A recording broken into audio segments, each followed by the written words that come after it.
Hi friends, welcome to Brinda novel. உன்னில் சரணடைந்தேன். Episode 40. Suresh நதியாவை தன் அம்மா பாக்கியத்தின் வீட்டில் விட்டுவிட்டு தோட்டத்திற்கு சென்று வேலைகளை பார்த்துவிட்டு மாலை நேரம் வீட்டிற்கு வந்தான். வீட்டிற்குள் வந்த சுரேஷ் பாக்கியத்தை பார்த்து, என்னம்மா சாப்பிட்டீங்களா என்று கேட்க, நான் சாப்பிட்டேன்டா.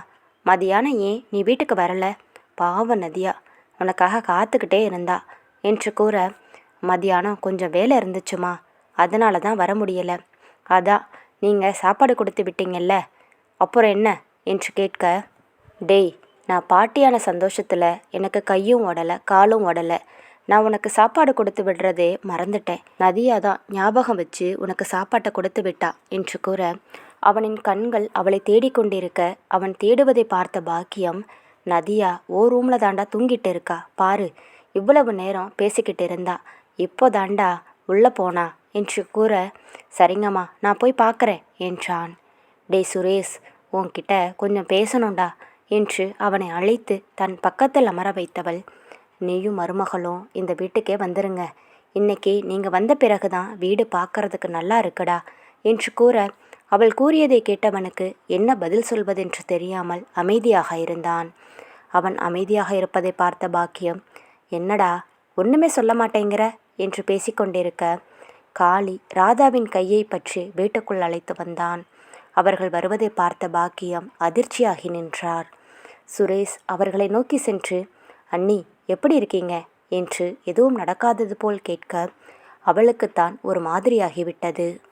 நான் நல்லா இருக்கேன் சுரேஷ், நீ எப்படி இருக்க என்று ராதாவும் பதிலுக்கு கூற, நான் ரொம்ப நல்லா இருக்கேன் அண்ணி. உங்களுக்கு ஒரு விஷயம் தெரியுமா?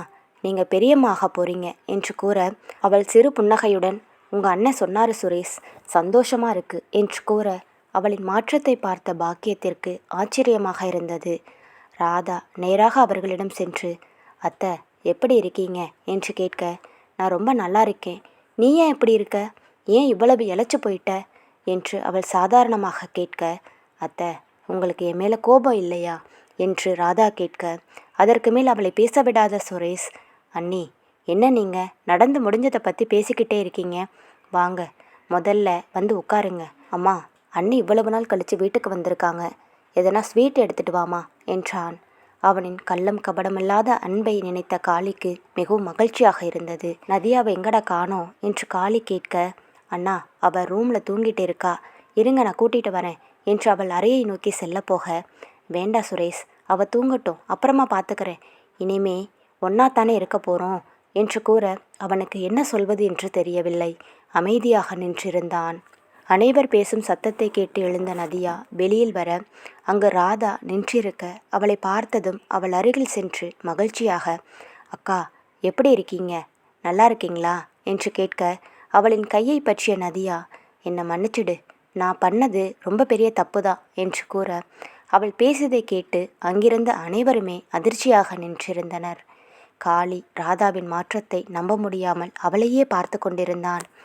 நதியா ஆச்சரியத்துடன் ராதாவை பார்க்க, ராதா டாக்டர் என்ன சொன்னாங்க, ஹாஸ்பிட்டலுக்கு போனியா என்று கேட்க, போனேன்க்கா, எல்லாம் நல்லா இருக்குன்னு சொன்னாங்க என்று கூற, ராதா சிறு புன்னகையுடன் தலையை ஆட்ட, அதன் பிறகு அனைவரும் அமைதியாகி நின்றனர். சரி நான் கிளம்புறேன் என்று சுரேஷ் கூற, டேய், எதையும் நீ கேட்கக்கூடாதுங்கிற முடிவில் இருக்கியா? அம்மா இவ்வளவு தூரம் சொல்லிட்டு இருக்காங்க என்று காளி கோபமாக கூற, அண்ணா நடந்தது எல்லாம் மறந்துட்டு நம்ம எல்லாம் ஒத்துமையாக இருக்கிறதுல எனக்கு ஆசை தான், ஆனால் இப்போதைக்கு வேண்டாம், இன்னும் கொஞ்ச நாள் போகட்டும் என்று சுரேஷ் கூற, சுரேஷ் நான் பண்ணது தப்பு தான், என்னை மன்னிச்சுடு என்று ராதா கூற, நதியா, ஐயோ அக்கா ஏன் இந்த மாதிரி எல்லாம் பேசுகிறீங்க, அதெல்லாம் ஒன்றுமில்லை, நடந்து முடிஞ்சு போச்சு, அதை பற்றி நினச்சி பார்க்காதீங்க. அவர் இங்கே வராமல் இருக்க ஒரே ஒரு காரணம்தான் இருக்குது, அவர் இப்போ தான் கொஞ்ச நாளாக கஷ்டப்பட்டு உழைக்கிறாரு, கொஞ்ச நாள் போகட்டும், கண்டிப்பாக நாங்கள் இங்கே வந்துடுவோம் என்று கூறியவள் பாக்கியத்திற்கு என்ன சொல்வதென்று புரியவில்லை. காளி பாக்கியத்திடம், அம்மா அவங்கள தொல்லை பண்ணாதீங்க, விட்டுடுங்க, கொஞ்ச நாள் போகட்டும், அதுக்கப்புறம் எல்லாம் சரியாயிடும் என்று பாக்கியத்தை சமாதானம் செய்தான். அவர்கள் அனைவரிடமும் கூறிவிட்டு அவர்கள் செல்ல, பாக்கியத்திற்கு கஷ்டம் ஒருபுறம் இருந்தாலும் தன் பிள்ளைகள் அனைவரும் ஒன்று சேர்ந்து இருப்பது நினைத்து அவர்களின் மனம் மகிழ்ச்சி அடைந்தது. சுந்தரேசன் செல்வியிடம், செல்வி, வேலனோட அப்பா கிட்ட நான் பேசிட்டேன், நம்ம சுந்தரிக்கு 9வது மாதம் நடக்குதில்ல, அவளுக்கு வளைகாப்பு போடணும், ஜோசியர் நாளைக்கு தான் நல்ல நாள் இருக்குன்னு சொல்லியிருக்காரு. நம்ம நாளைக்கே சுந்தரிக்கு வளைகாப்பு போட்டு நம்ம வீட்டுக்கு கூட்டிட்டு வந்துடலாம் என்று கூறினார். சரிங்க மாமா, அதுக்கு தேவையான பொருள் எல்லாம் வாங்கணுமே என்று செல்வி கூற, வளைகாப்பிற்கு என்னென்ன தேவையோ அனைத்து பொருளையும் ராகவன்கிட்ட சொல்லி வாங்கி வச்சாச்சு என்றார். சுந்தரேசன் வீட்டில் அனைவரும் அமர்ந்து சாப்பிட்டு கொண்டிருக்க சரவணன் வீட்டிற்கு வந்தான். ராகவனை பார்த்த சரவணன், டேய், உனக்கு ஒரு விஷயம் தெரியுமா? சுரேஷ் அப்பாவாக போறான்டா என்று கூற ராகவன் நிமிர்ந்து சரவணனை பார்த்து, என்னடா சொல்கிற என்று கேட்க, ஆமாண்டா, நதியாவும் மாசமாக இருக்குதான். சாந்திக்கு ஃபோன் பண்ணி நதியா சொல்லிச்சான். சாந்தி தான் என்கிட்ட சொன்னான் என்று அவன் கூற, அதை கேட்ட ராகவனுக்கு மிகவும் மகிழ்ச்சியாக இருந்தது. சுந்தரேசன், எனக்கும் கேட்கறதுக்கு ரொம்ப சந்தோஷமாக இருக்குது.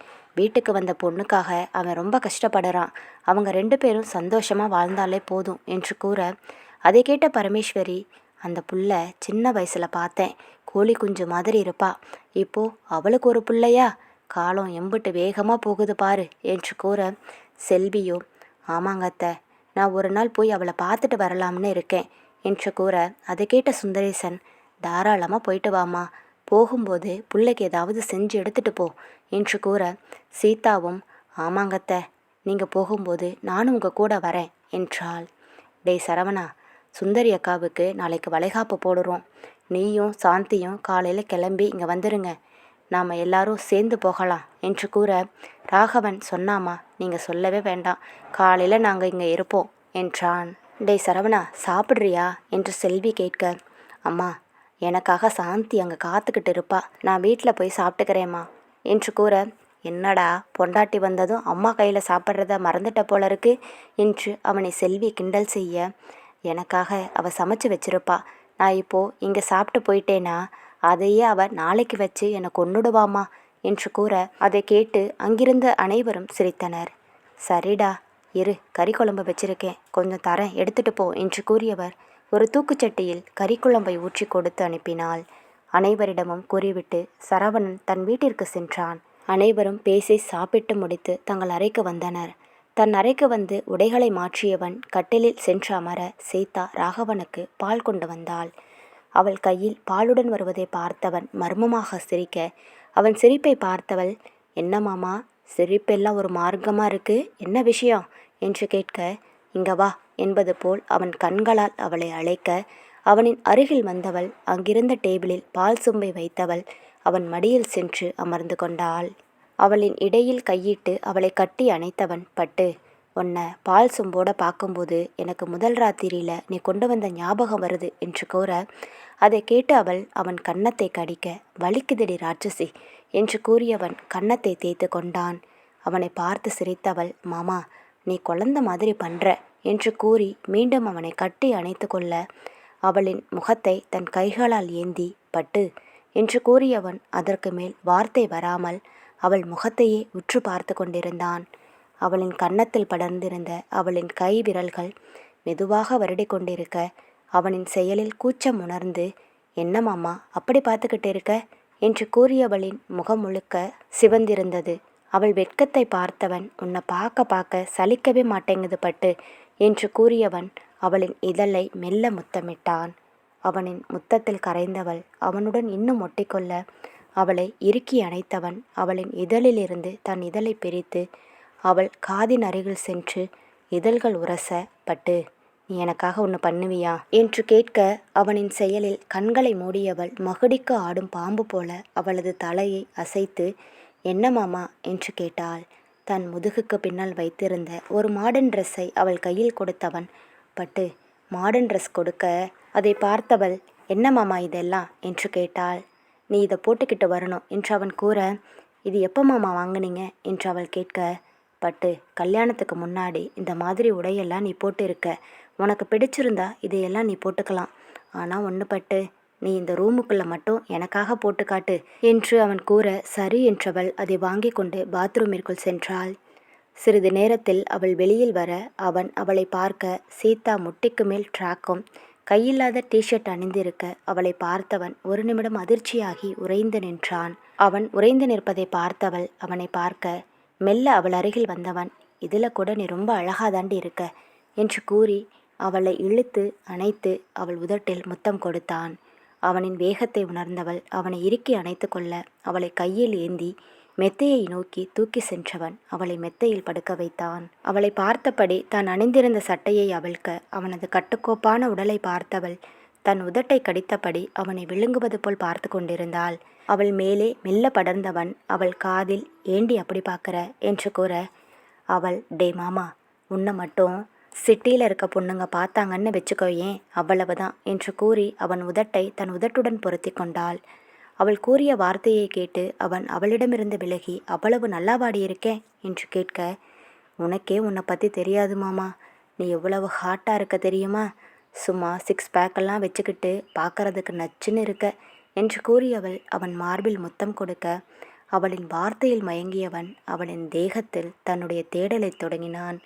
அவன் வழக்கம் போல அவளுடன் புயல் யுத்தத்தில் தன் தேடலை தொடங்க அவனுக்கு இணையாக தன் வேகத்தை அவள் காட்ட அவன்தான் இந்த முறை திக்குமுக்காடி போனான். இருவரும் அந்த கட்டில் மைதானத்தில் ஒருவர் மாற்றி ஒருவர் போர் தொடுத்து கொண்டிருக்க ஒரு கட்டத்தின் மேல் இருவரும் மூச்சு வாங்கி ஒன்றாக சரிந்தனர். அவன் மார்பில் படுத்திருந்தவள் அவனின் வெற்று மார்பில் முத்தம் கொடுத்து கொண்டே இருக்க, பட்டு கொஞ்ச நேரம் படுக்கலாமாடி, இந்த மாதிரியெல்லாம் பண்ணி திரும்பவும் எனக்கு மூடு எத்தாதடி என்று கூற அவனை பார்த்து சிரித்தவள் அவள் கழுத்தை கட்டி கொண்டு உறங்கினாள். அவனும் அவளை இறுக்கி அணைத்தவன் கண்களை மூடி உறங்கினான். மறுநாள் காலையில் சுந்தரேசனின் வீட்டில் அனைவரும் பரபரப்பாக வேலைகளை செய்து கொண்டிருந்தனர். சரவணனும் சாந்தியும் தயாராகி சுந்தரேசன் வீட்டிற்கு வந்தனர். சீதாவும் செல்விக்கு சில உதவிகளை சமையலறையில் செய்து கொண்டிருந்தாள். சரவணனையும் சாந்தியையும் அழைத்த செல்வி சாந்தியுடன் பேசிக்கொண்டிருக்க சரவணன் நேராக ராகவன் அறைக்கு வந்து அங்கு போடப்பட்டிருந்த நாற்காலியில் கால் மேல் காலிட்டு அமர்ந்து, டே மச்சான், எல்லாரும் கல்யாணம் பண்ணி சீமந்தமே வைக்கிறாங்கடா, நீ என்னடா இன்னும் ஒரு நல்ல நியூஸ் கூட சொல்லாமல் இருக்க, என்ன எப்போதாண்டா மாமா வாக்க போற என்று கேட்க அவன் சரவணன் சொல்வதை காதில் வாங்காமல் ஏதோ தேடிக்கொண்டிருக்க அவனின் அருகில் வந்தவன், என்னத்தை தாண்டா பீரோக்குள்ளே உருட்டிக்கிட்டு இருக்க என்று கேட்க, இல்லடா இங்கே ஒரு வெள்ளை சட்டை வச்சேன், அதை காணோம் என்று கேட்க, அட பாவி, அதுதான் அங்கே இருக்கே என்று கூற சீதா வெள்ளை சட்டை வெள்ளை வேஷ்டி அனைத்தையும் அயன் செய்து டேபிளில் வைத்திருப்பதை காட்டினான். அதை பார்த்த ராகவன், அட ஆமாண்டா, பட்டு எல்லாம் ரெடி பண்ணி வச்சிருக்கா என்று கூற, பாத்தியாடா, இப்படி ஒரு பொண்டாட்டி கிடைக்க நீ கொடுத்து வச்சிருக்கணும்டா என்றான் சரவணன். அவன் கூறியதை கேட்டதும் ராகவன், அது எனக்கு தெரியும், நீ மூடிக்கிட்டு வேலையை பாரு என்று கூறியவன் குளியல் அறைக்குள் செல்ல, சரிடா மச்சான், நான் கீழே போகிறேன் என்றவன் கீழே இறங்கி வந்தான்.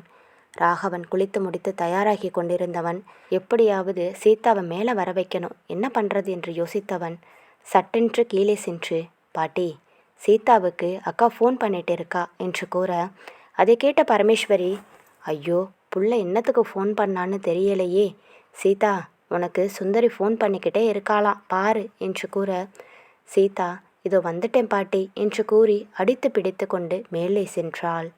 அவன் எப்பொழுதும் ஒளிந்து நிற்கும் கதவு பின்னால் ஒளிந்து கொண்டு அவள் வரவை எதிர்பார்த்து நின்றான். அவள் அறைக்குள் ஓடிவர அவளை வந்ததும் சட்டென்று கதவை சாற்றியவன் அவள் பின்னால் சென்று அணைத்து கொள்ள, ஐயோ மாமா கொஞ்சம் இருங்க, அண்ணி ஃபோன் பண்ணுறாங்களாம் என்று கூற தன் ஃபோனை தேடினாள்.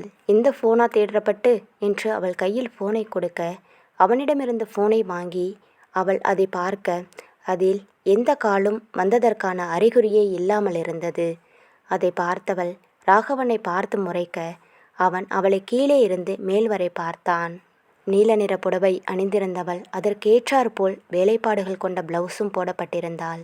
கை நிறைய கண்ணாடி வளையல்களும் தலை நிறைய மல்லிகை பூவும் கழுத்தில் தங்க நகைகளும் அணிந்திருந்தவள் தேவதை போல் இருந்தவளை பார்க்க பார்க்க அவனுக்கு திகட்டவில்லை. அவளின் அழகை பார்த்து மயங்கி நின்றவன் அவள் அருகில் சென்றவன் அந்த நீல நிற புடவையில் எட்டி பார்த்து கொண்டிருந்த அவள் வெண்ணிற இடையில் தன் கையை பதித்து தன்னுடன் இழுத்து கொண்டான். ஏய் பட்டு, என்னடி இவ்வளோ அழகா இருக்க, என்னால் மூச்சு கூட விட முடியல என்று கூறியவன் அவள் கன்னத்தில் மெல்ல முத்தங்களை வைத்தான். வெள்ளை நிற வேஷ்டி சட்டையில் கம்பீரமாக இருப்பதை பார்த்த அவளின் மனமும் அவனுடன் ஒட்டி கொண்டது. முறுக்கு மீசையும் இப்பொழுதுதான் துளிர்விட்ட தாடியுமாக இருந்தவன் அவள் கண்ணுக்கு மேலும் அழகாக தெரிந்தான். அவளும் அவனை கட்டி அணைத்து கொண்டு, நீ கூட அழகா இருக்க மாமா, உன் முறுக்கு மீசை எவ்வளவு அழகா இருக்கு தெரியுமா என்று கூறியவள் மீசையை முறுக்கிவிட அவளின் செயலை பார்த்து சிரித்தவன் அவள் தலையோடு தன் தலையை முட்டி, பட்டு, என்னால் இதுக்கு மேலே முடியாதடி, ரொம்ப கொல்ற தெரியுமா என்றவன் அவளில் இதழை சிறை செய்தான். இருவரும் தங்கள் காதலில் ஒருவருக்கொருவர் மூழ்கியிருக்க, சீதா சீதா என்று கத்தும் குரல் கேட்டு அவனிடமிருந்து அவள் விலக, சீக்கிரம் வாங்க என்று கூறியவள் அவனிடமிருந்து செல்ல ஒரு பெருமூச்சு எடுத்துவிட்டு, ஏய் பட்டு, கொஞ்சம் நில்லுடி என்று கூறியபடி அவள் பின்னே சென்றான். பின்னர் அனைவரும் காரில் ஏறி வேலனின் வீட்டை அடைந்தனர். இங்கு வேலன் வீடு மிகவும் அழகாக அலங்கரிக்கப்பட்டிருந்தது. வீட்டில் அனைத்து உறவுகளும் வந்து சென்று கொண்டிருக்க, மாடியில் வளைகாப்பு என்பதால் மாடியில் பந்தலிட்டு அழகாக அலங்கரிக்கப்பட்டிருந்தது. சுந்தரி தனது அறையில் புடவை கட்டி கொண்டே இருக்க, வேலன் கீழே அமர்ந்தபடி அவளின் புடவை மடிப்பை சரி செய்து கொண்டிருந்தான்.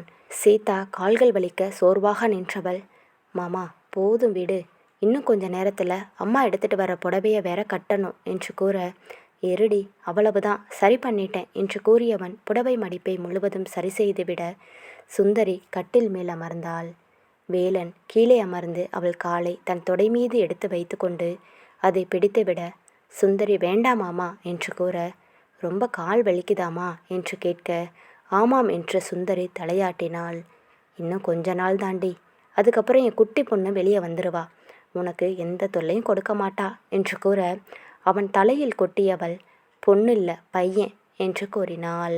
இல்லை பொண்ணு தான், நீ வேணா பாரு, என் பொண்ணு வெளியே வந்து என்னை பார்த்து எவ்வளவு அழகாக சிரிக்க போறா என்று கூற, அவனை பார்த்து முறைத்த சுந்தரி, அப்போ பொண்ணு பிறந்தா நீங்கள் என்னை கண்டுக்க மாட்டீங்கல்ல என்று மிரட்டலாக கேட்க, நான் அப்படி எப்போ சொன்னேன் பொண்டாட்டி, என்னதான் பொண்ணு பிறந்தாலும் நீ தாண்டி எனக்கு எல்லாமே என்று கூறியவன் அவள் பாதத்தில் முத்தம் வைக்க, அதை பார்த்து சிரித்தவள், போதுண்டா மாமா, ரொம்ப ஐஸ் வைக்காத, ஏற்கனவே எனக்கு சளி பிடிச்சிருக்கு என்றாள்.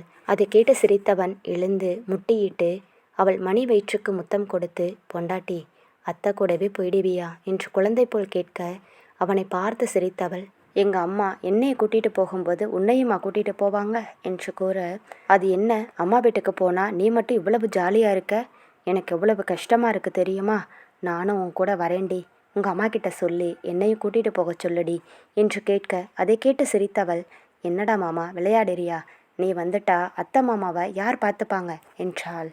அவங்க நல்லா தான் இருப்பாங்க பொண்டாட்டி, என்னால் உன்னை விட்டு இருக்க முடியாதடி என்று கூற, இதோ பாரு மாமா, வந்து 2 நாள் இருந்துட்டு போ, ஆனால் அங்கேயே டென்ட்டு போடுறதெல்லாம் வச்சுக்காத, பாட்டி இந்த விஷயத்தில் ரொம்ப ஸ்ட்ரிக்ட்டு என்று கூற, ஏய் நான் எதுவும் பண்ண மாட்டேன்டி, உன்னை பத்திரமா பார்த்துப்பேன் என்றான்.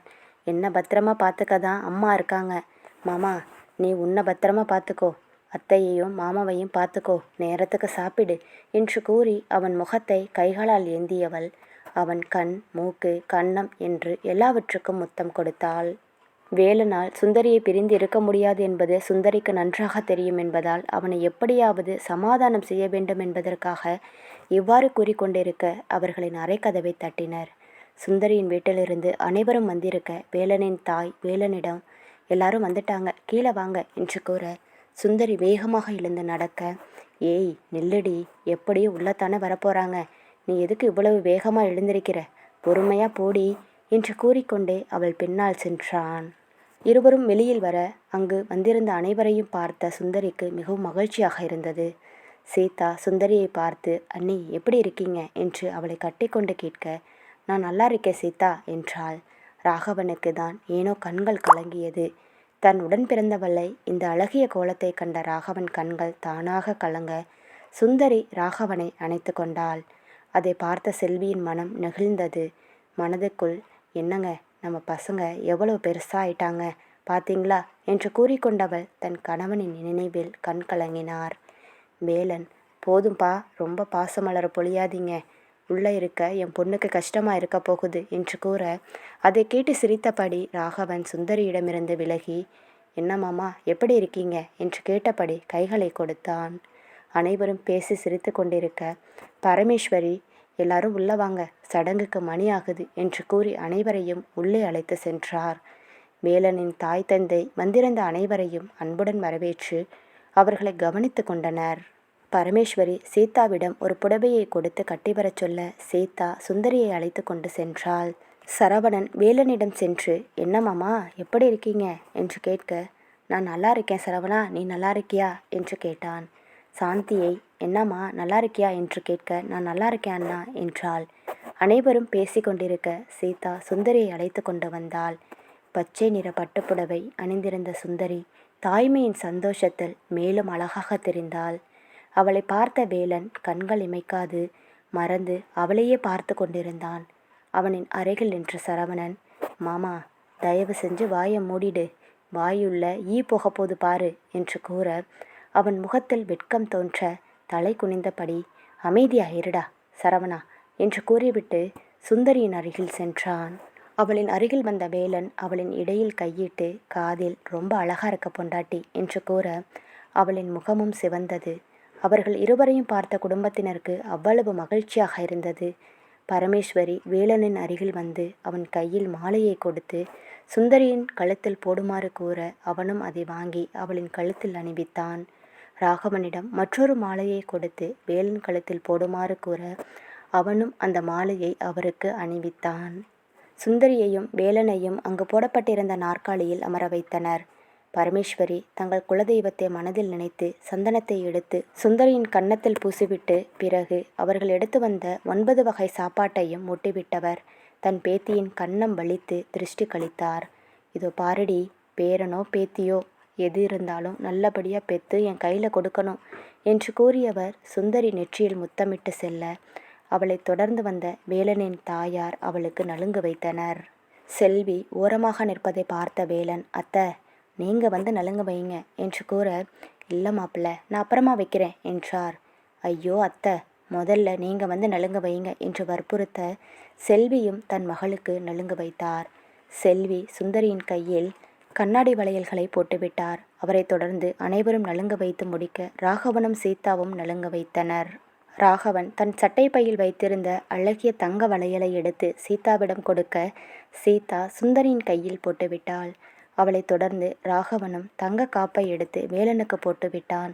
சுந்தரி அந்த வளையலை பார்த்து ரொம்ப அழகா இருக்குடா என்று கூற அதை கேட்ட ராகவன் அவள் கன்னத்தை லேசாக தட்டிவிட்டு சென்றான். சரி சரி போதுண்டா மச்சான், நாங்கள் நலுங்கு வைக்க வேண்டாமா என்று கூறிய சரவணனும் சாந்தியும் இருவருக்கும் நலுங்கு வைத்துவிட்டு தான் எடுத்து வந்த துணிப்பையை இருவருக்கும் கொடுத்தார்கள். அதை பார்த்த சுந்தரி, என்னடா இது என்று கேட்க, ஏதோ அக்கா என்னால் முடிஞ்சது வாங்கிட்டு வந்தேன் என்று கூற இருவரும் அவர்கள் கையில் இருந்த துணிப்பையை திறந்து பார்க்க அதில் அவர்களுக்கான உடை இருந்தது. அதை பார்த்த வேலன், டேய் ரொம்ப அழகா இருக்குதுடா என்று கூற சுந்தரி, எனக்கு பிடிச்ச கலரில் எடுத்துட்டு வந்திருக்கடா என்றாள். ஆமாக்கா, உனக்கு இந்த கலர் பிடிக்கும்னு அடிக்கடி சொல்லுவல்ல, அதனால தான் பார்த்த உடனே பிடிச்சிருந்துச்சு எடுத்துட்டு வந்துட்டேன் என்று கூற அவனின் அன்பை பார்த்து அனைவருக்கும் மகிழ்ச்சியாக இருந்தது. அனைவரும் நலுங்கு வைத்து வளைகாப்பு நல்லபடியாக முடிந்தது. வேலன் வந்திருந்த அனைவருக்கும் உணவு பரிமாறி கொண்டிருக்க அவருடன் ராகவனும் சரவணனும் சேர்ந்து கொண்டனர். ராகவன் சீதாவை கண்காட்ட அவன் அருகில் வந்தவள், என்ன மாமா என்று கேட்க, இந்த மாதிரி உன்னை எப்போ பார்க்க போறேன்னு தெரியல பட்டு என்று ஆசையாக கேட்டான். அதை கேட்டவள், கூடிய சீக்கிரம் மாமா என்று கூறி அங்கு நிற்காது சென்றாள். அவளின் சிவந்த முகத்தை பார்த்து அவனுக்கு இப்பொழுது அவளை இந்த கோலத்தில் பார்த்தால் எப்படி இருக்கும் என்று நினைத்து பார்த்தான். அனைவரும் சாப்பிட்டு முடித்து வேலன் வீட்டிலிருந்து அமர்ந்து பேசிக்கொண்டிருந்தனர். வளைகாப்பிற்கு வந்த உறவினர்கள் அனைவரும் சென்றிருக்க சுந்தரேசன் குடும்பம் மட்டுமே அங்கிருந்தது. மாலை நேரம் வர சுந்தரேசன், அம்மாடி மருமகளே, சீக்கிரம் சுந்தரியை கூட்டிட்டு வா, மணி ஆகிட்டே இருக்கு பாரு, பொழுது போயா குழந்தைய கூட்டிட்டு போறது என்று கூற அதை கேட்ட செல்வி, சரி மாமா என்று கூறியவர் சுந்தரியிடம் சென்று, எல்லாத்தையும் எடுத்து வச்சிட்டியா, நேரமாச்சு கிளம்பலாமா என்று கேட்டார். எல்லாத்தையும் எடுத்து வச்சிட்டேம்மா என்று கூற சுந்தரி பேக் செய்து வைத்திருந்த பெட்டியை காரில் வைத்தான் வேலன். வேலனின் முகம் சரியில்லாததை பார்த்த சுந்தரேசன், பேராண்டி நீயும் எங்கள் கூட வந்து 2 நாள் இருந்துட்டு போங்க என்று கூற அப்போதுதான் வேலனுக்கு நிம்மதியாக இருந்தது. வேலன் அடுத்த நொடியே சரி தாத்தா என்று கூறினான். வேலனின் பெற்றோர்கள் சுந்தரியின் அருகில் வந்து, அம்மாடி உடம்ப பார்த்துக்கோ, எதா இருந்தாலும் ஒரு ஃபோன் பண்ணு சரியா என்று கூற அவளும், நீங்களும் உங்கள் உடம்ப பார்த்துக்கோங்க அத்தை என்று கூறியவள் அவர்களிடம் விடை பெற்று காரில் ஏறினாள். வேலனின் வண்டியை ராகவன் எடுத்து வர மற்ற அனைவரும் காரில் ஏறினர். சீதா காரில் ஏறப்போக சட்டென்று அவள் கையை பிடித்தவன் வண்டியில் வருமாறு கண்காட்ட அவளும் செல்வியிடம் சொல்லிவிட்டு வண்டியில் அமர்ந்தாள். ராகவன் வண்டி ஓட்டிக்கொண்டே கண்ணாடி வழியாக அவளை பார்த்து ரசித்தபடியே வர அவளும் அவள் இடையில் கைவிட்டு அவனை அணைத்து கொண்டு வந்தாள். இக்கதை தொடரும். இக்கதை உங்களுக்கு பிடித்திருந்தால் மறக்காமல் வீடியோவுக்கு லைக் அண்ட் சப்ஸ்கிரைப் பண்ணுங்கள். தேங்க்யூ.